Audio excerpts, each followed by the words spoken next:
Saudara sebangsa dan setanah air, tahukah kamu bahwa di balik kemerdekaan Indonesia, ada satu dokumen sakral yang menjadi napas, arah, dan dasar seluruh kehidupan berbangsa? Ya, itulah Undang-Undang Dasar Negara Republik Indonesia tahun 1945, atau yang kita kenal dengan Undang-Undang Dasar ke-1945, UUD 1945, bukan sekadar lembaran hukum. Ia adalah hasil pemikiran jenius para pendiri bangsa, disusun dengan hati, dibangun dengan cita-cita, dan dikukuhkan dengan darah perjuangan. Disahkan oleh Panitia Persiapan Kemerdekaan Indonesia, PPKI, pada tanggal 18 Agustus tahun 1945, hanya satu hari setelah proklamasi kemerdekaan.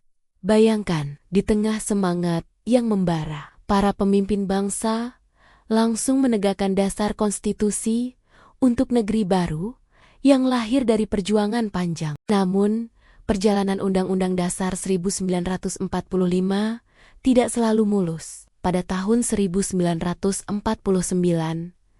Indonesia sempat menggunakan Konstitusi Republik Indonesia Serikat. Kemudian, pada tahun 1950, lahirlah Undang-Undang Dasar Sementara 1950. Semuanya adalah bagian dari proses panjang mencari bentuk terbaik bagi pemerintahan bangsa kita. Namun, pada 5 Juli tahun 1959, melalui dekret Presiden Soekarno, bangsa ini kembali kepada Undang-Undang Dasar 1945. Sebuah keputusan monumental yang disambut dengan tepuk tangan dan harapan besar. Dan pada tanggal 22 Juli tahun 1959, DPR secara aklamasi mengukuhkan keputusan tersebut. Seiring waktu, bangsa kita terus tumbuh. Tantangan berubah. Zaman berganti. Demi menyesuaikan diri dengan tuntutan demokrasi dan hak rakyat, Undang-Undang Dasar 1945 mengalami 4 kali amandemen antara tahun 1999 hingga ke 2002. Perubahan ini bukan untuk menghapus jati diri bangsa, melainkan untuk memperkuat sistem ketatanegaraan agar lebih adil, transparan, dan berpihak pada rakyat. Kini, Undang-Undang Dasar 1945 menjadi pondasi yang tak tergoyahkan. Ia menuntun setiap langkah bangsa Indonesia. Ia mengajarkan tentang keadilan sosial, kedaulatan rakyat, dan kemanusiaan yang adil dan beradab. Di setiap lembarannya, tersimpan semangat persatuan dan cita-cita luhur untuk menjadikan Indonesia merdeka, bersatu, berdaulat, adil dan makmur.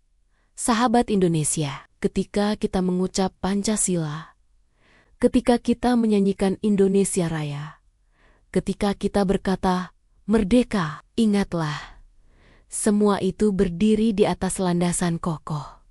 Undang-Undang Dasar ke-1945.